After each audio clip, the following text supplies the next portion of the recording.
Hey, it's Baz here back with another YouTube video, and AMD have just announced their Zen 3 processors. Let's get to it.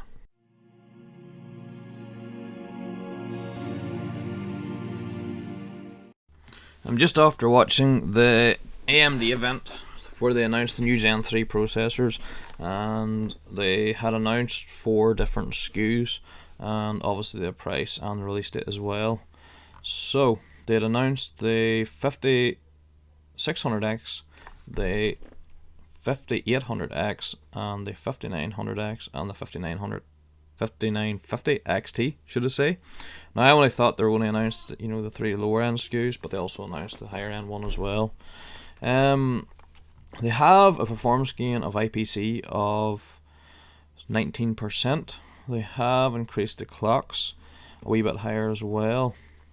But I think one of the main things I want to talk about is the price, and all the SKUs has went up. So regardless of what SKU you're going for, they're all $50 more than obviously the previous ones. Now, I'll just maybe go through them here quickly. So the 5950 XT is $799 versus the 3950X when it came out, it was $749, so there's an increase of $50. The 5800X is $449, and the 3800 XT was $399, so there's an increase of $50 there.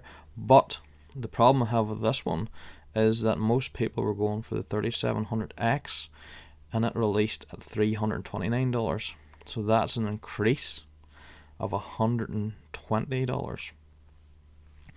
And they also, and I've missed one there. And they also released the 5900X, which is $549, and the 3900 XT was $499, so it's $50 increase there as well. And the last one is the 5600X, was $299, and the 3600 XT was $249. The only thing I want to say on that one as well is that most people were either buying the 3600X or the 3600. And so if you look, so the 3600 was $249 as well, but the 3600 was $199. So you're talking, if you're going for a 6-core 3600, like you're paying, that's an extra $100 for the new SKU. Obviously there is a wee increase in obviously the clock speeds as well, but it's the main thing probably is IPC gain. But there is a big jump in price, you know what I mean? Because if you can buy that lower end one, there's a big price difference, and it's the same with obviously if you're going for a 3700X to a 5800X. It's interesting. Like I was impressed with it, but the only thing obviously is the price gain. Everything else sort of like the TDPs and all stayed similar to the previous gen. The clocks have risen up a wee bit. There's a greater IPC. It's the same process as far as I can see, but it's just obviously the higher prices. And I think to me that's the main thing that people are going to focus on is the prices. They're not going to actually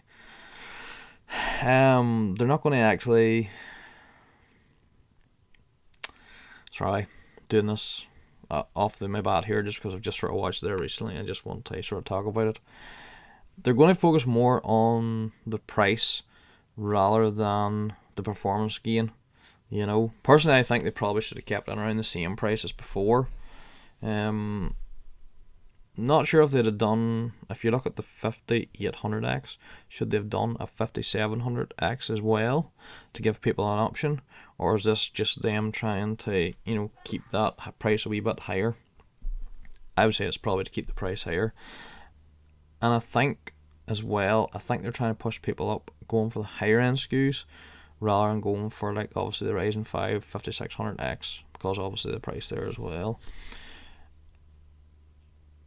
If I had to say it, I think they want people to buy the 5900X or the 5950X, depending on what you're going to be using it for. It's just a few wee thoughts I had. Like I was impressed, during it, and and there was, obviously there's a increase in, if you're sort of like a content creator or gamer, there is an increase in performance, so I think the average was like 20-something% higher an average, for games and performance, versus then obviously single core performance. If you're doing it scored a lot higher than the 10900K, which is good and all for, if you're content creation and all that there, and even a gamer as well, you're going to make use of it. But more so for content creators. But here it is interesting. I'm probably going to watch through it again, and this just be initial part video that I wanted to talk about it and some of my own thoughts on it. But as I say, I might do an RV video with maybe a couple of friends, maybe talking about it, and get their point of views as well versus my own, and maybe try and draw a wee conclusion. Maybe try and think about it as to, should you buy the current ones or should you buy these new ones? Especially now, like, you know what I mean? You're coming up to Black Friday. You've only less than 2 months to go. Is it worth holding off and see what the offers is if you can get one of the current SKUs a lot cheaper versus buying one of the higher price ones? So we'll have to wait and see. Maybe if there's a lot of backlash on the price, maybe the lower prices near the time. They're coming out on November the 5th, and we'll have to see as to what, if they keep to the prices or maybe they'll lower them near the time. But we'll wait and see. I'm going to keep an eye on if I hear any more news, or if get another wee run through the video, maybe I have a few more thoughts, I'll do another video on, obviously with my friends as well, and we'll go from there. Hope you like this wee video, just to inform you of the new chips that they have announced there, CPUs that they've announced, and I'll see you all in the next video. Also, if you like the content that I've created, if you want to have a wee like and a subscribe button there as well, and if you want to be notified of any future videos, hit that bell notification button, and I'll see you all soon.